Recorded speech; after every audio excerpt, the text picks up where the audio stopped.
मेरे प्यारे देशवासियों, नमस्कार। आप सब लॉकडाउन में इस मन की बात को सुन रहे हैं।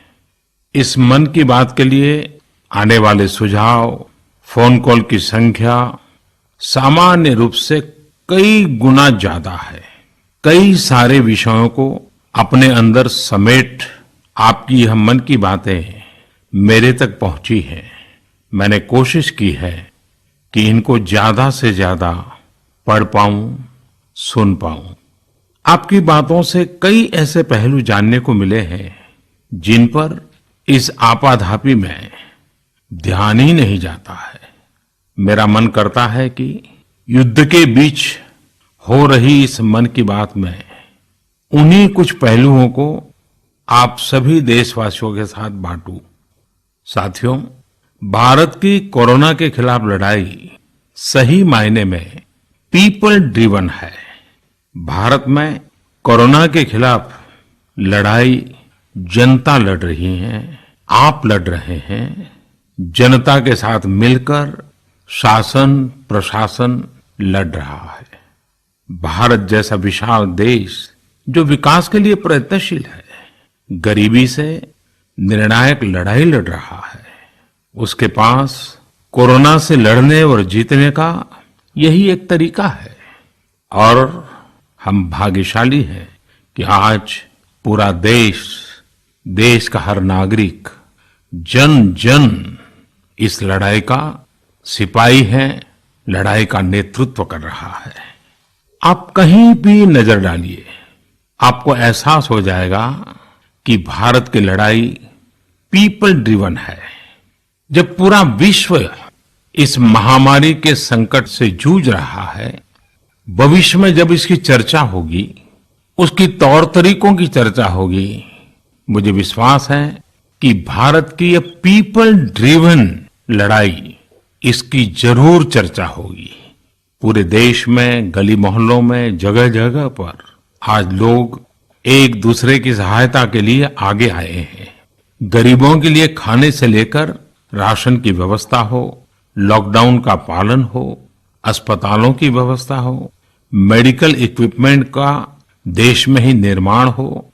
आज पूरा देश एक लक्ष्य, एक दिशा, साथ साथ चल रहा है। ताली, थाली, दिया, मोमबत्ती, इन सारी चीजों ने जो भावनाओं को जन्म दिया, जिस जज्बे से देशवासियों ने कुछ न कुछ करने की ठान ली, हर किसी को इन बातों ने प्रेरित किया है।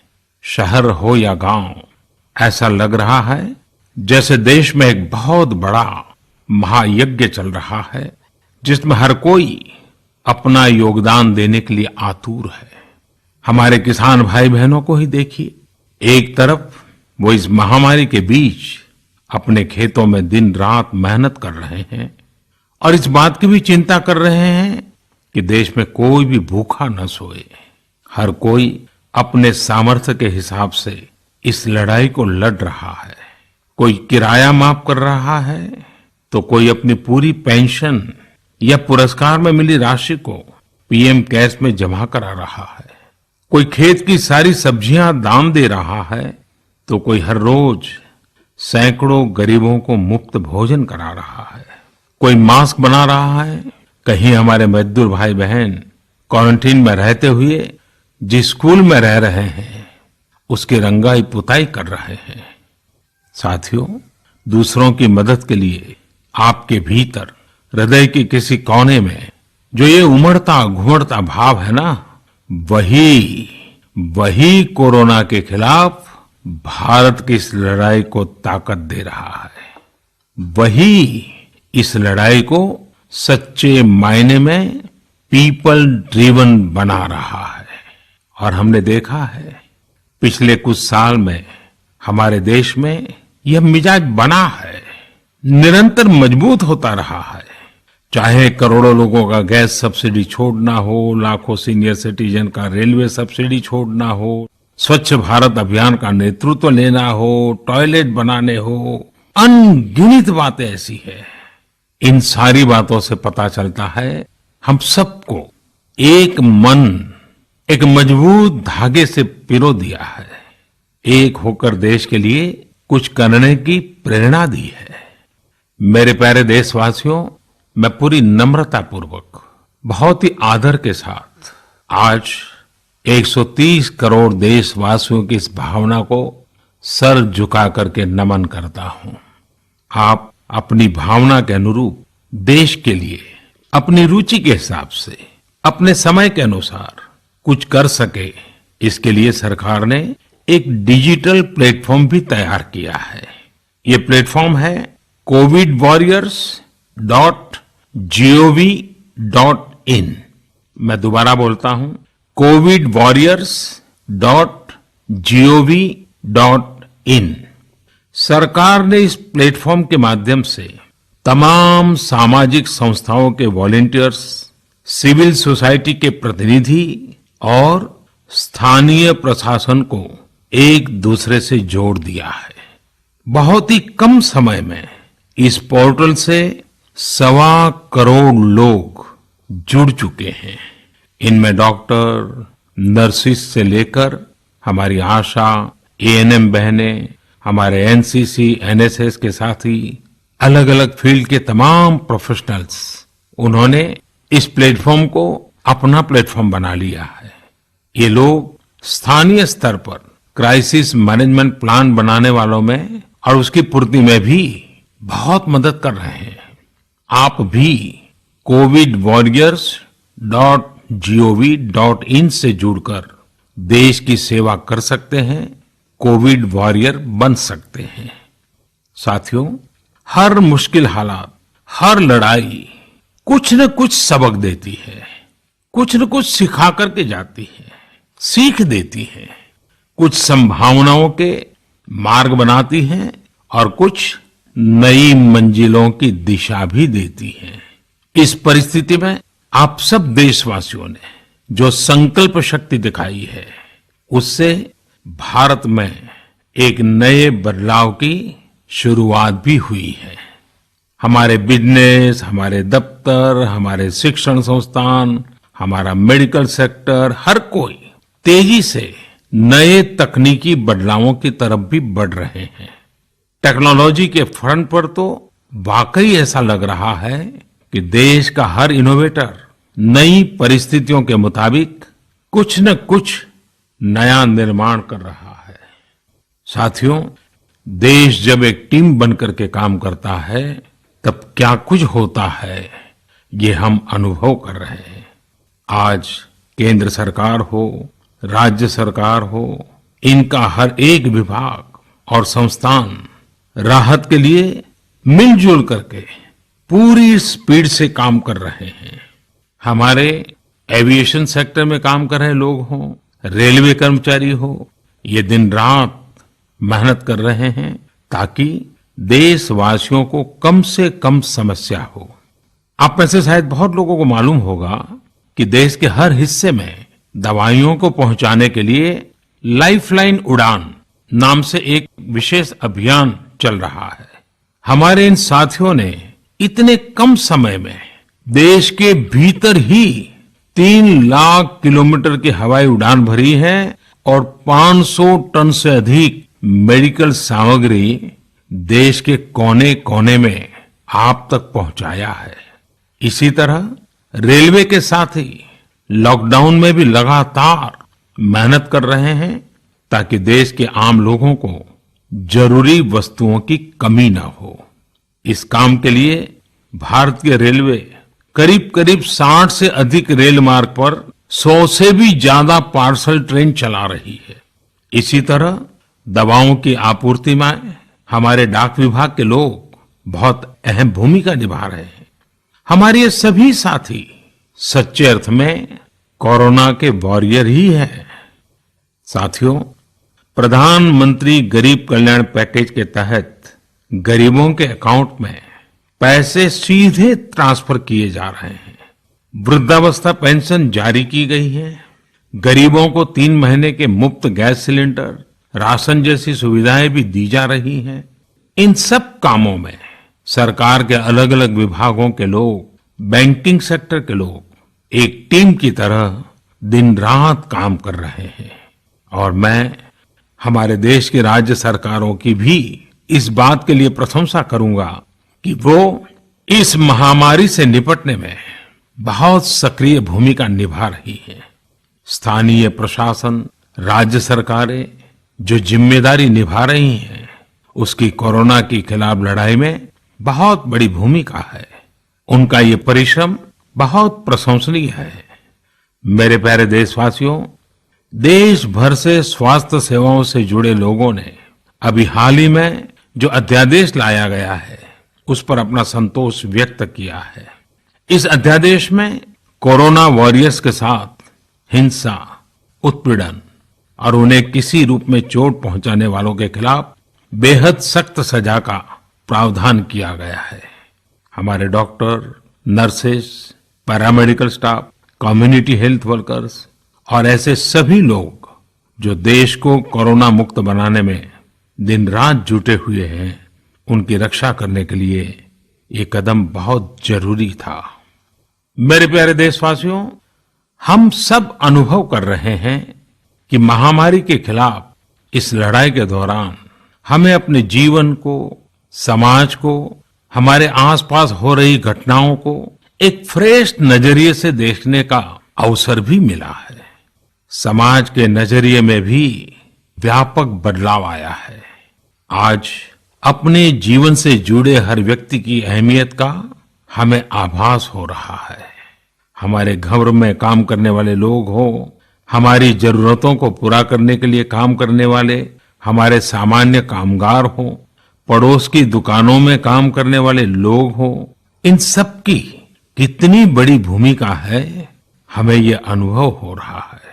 इसी तरह जरूरी सेवाओं की डिलीवरी करने वाले लोग, मंडियों में काम करने वाले हमारे मजदूर भाई बहन, हमारे आस पड़ोस के ऑटो चालक, रिक्शा चालक, आज हम अनुभव कर रहे हैं कि इन सब के बिना हमारा जीवन कितना मुश्किल हो सकता है। आजकल सोशल मीडिया में हम सब लोग लगातार देख रहे हैं कि लॉकडाउन के दौरान लोग अपने इन साथियों को न सिर्फ याद कर रहे हैं, उनकी जरूरतों का ध्यान रख रहे हैं, बल्कि उनके बारे में बहुत सम्मान से लिख भी रहे हैं। आज देश के हर कोने से ऐसी तस्वीरें आ रही हैं कि लोग सफाई कर्मियों पर पुष्प वर्षा कर रहे हैं। पहले उनके काम को संभवतः आप भी कभी नोटिस नहीं करते थे। डॉक्टर हो, सफाई कर्मी हो, अन्य सेवा करने वाले लोग हो, इतना ही नहीं, हमारी पुलिस व्यवस्था को लेकर भी आम लोगों के सोच में काफी बदलाव हुआ है। पहले पुलिस के विषय में सोचते ही नकारात्मकता के सिवाय हमें कुछ नजर नहीं आता था। हमारे पुलिसकर्मी आज गरीबों, जरूरतमंदों को खाना पहुंचा रहे हैं, दवा पहुंचा रहे हैं। जिस तरह से हर मदद के लिए पुलिस सामने आ रही है, इससे पुलिसिंग का मानवीय और संवेदनशील पक्ष हमारे सामने उभर करके आया है, हमारे मन को झकझोर दिया है, हमारे दिल को छू लिया है। एक ऐसा अवसर है जिसमें आम लोग पुलिस से भावात्मक तरीके से जुड़ रहे हैं।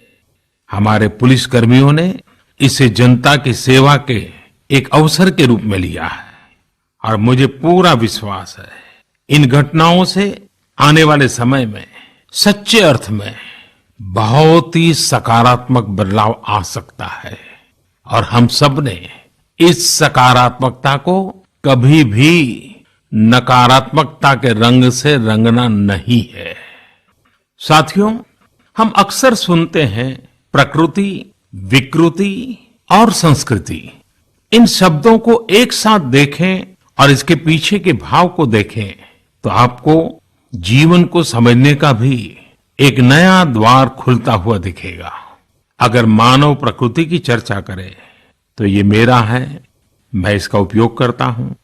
इसको और इस भावना को बहुत स्वाभाविक माना जाता है, किसी को इसमें कोई ऐतराज नहीं होता। इसे हम प्रकृति कह सकते हैं।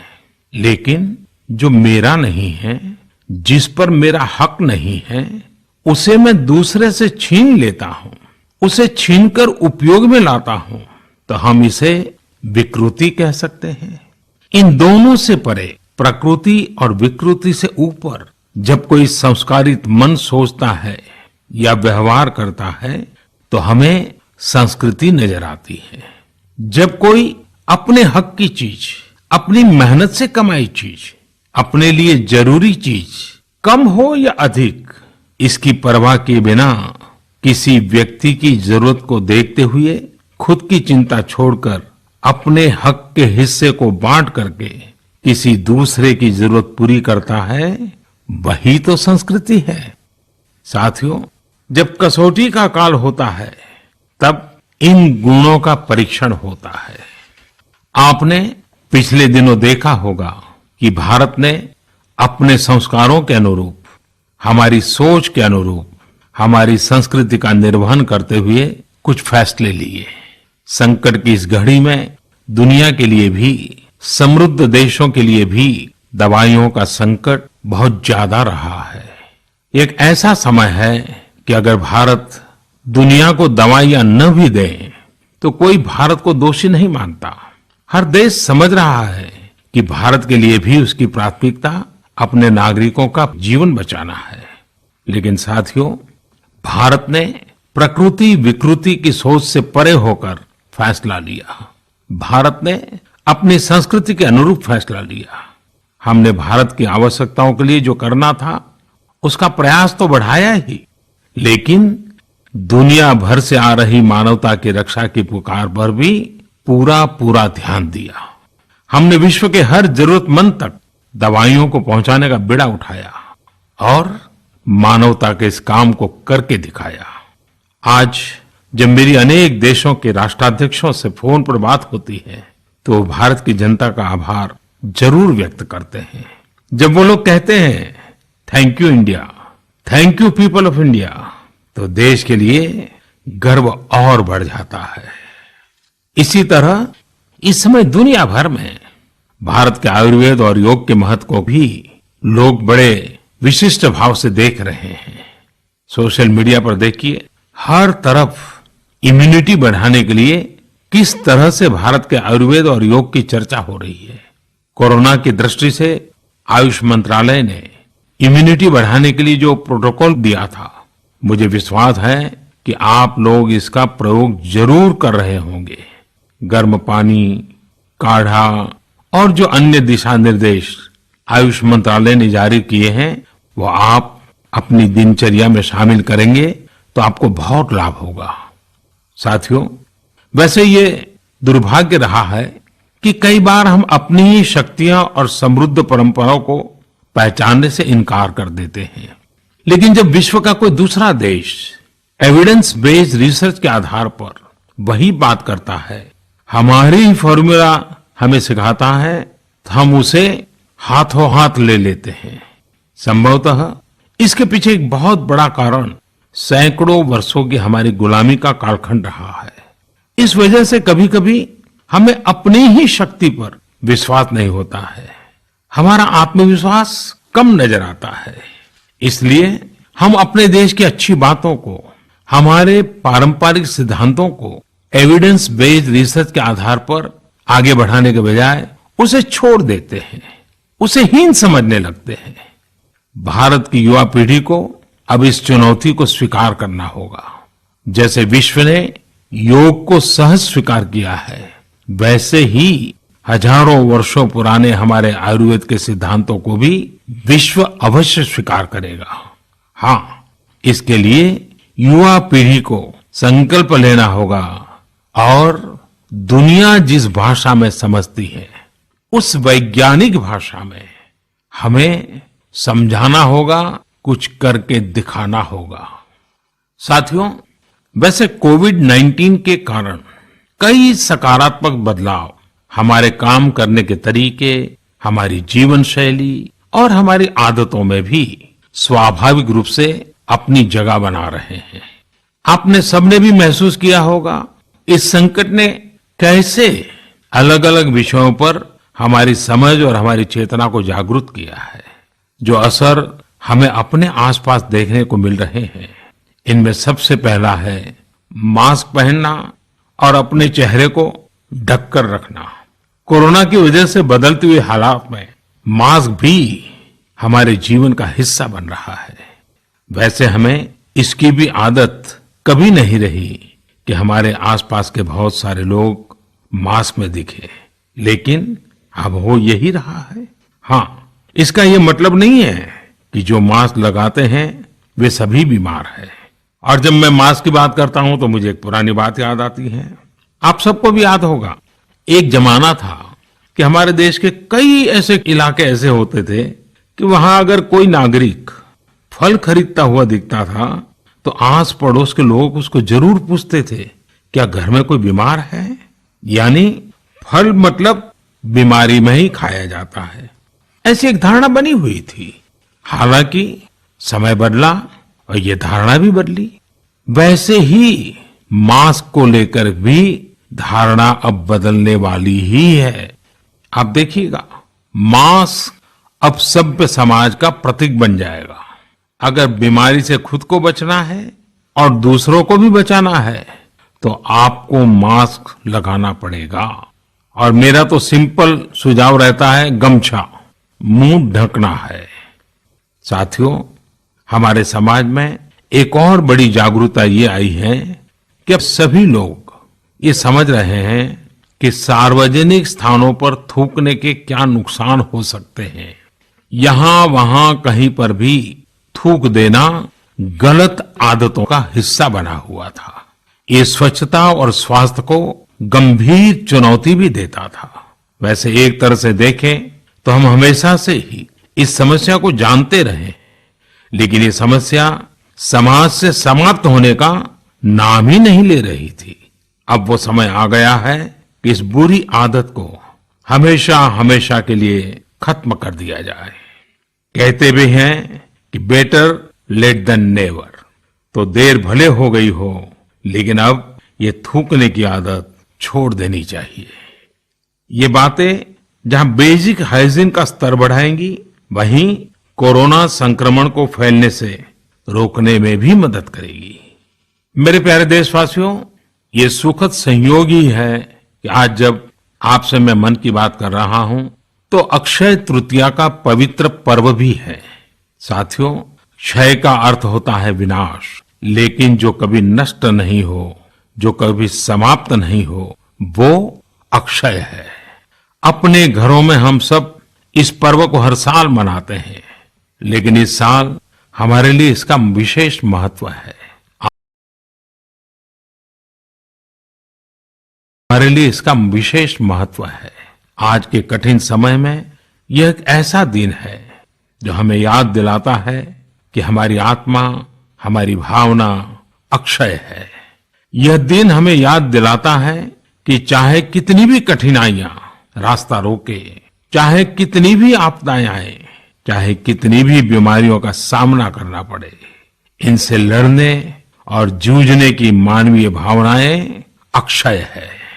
माना जाता है कि यही वो दिन है जिस दिन भगवान श्री कृष्ण और भगवान सूर्यदेव के आशीर्वाद से पांडवों को अक्षय पात्र मिला था।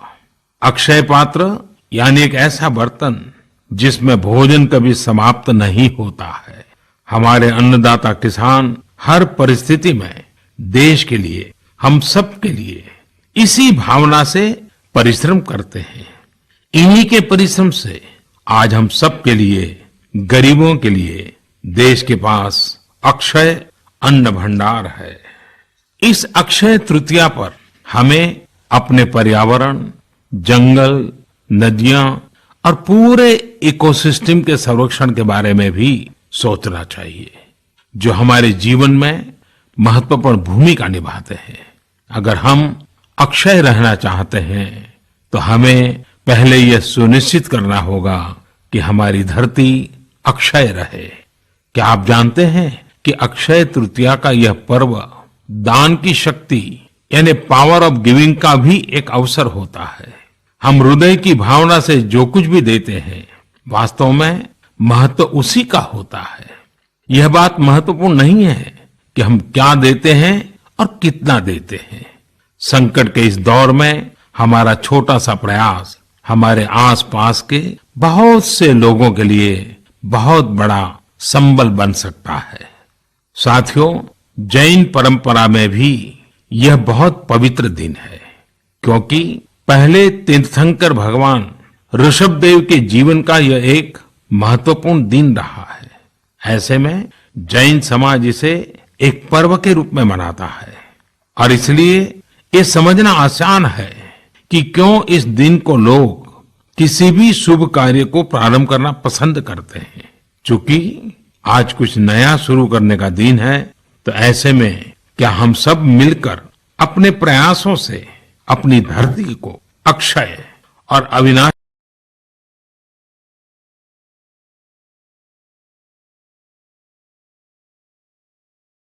बहुत शुभकामनाएं। साथियों, रमजान का भी पवित्र महीना शुरू हो चुका है।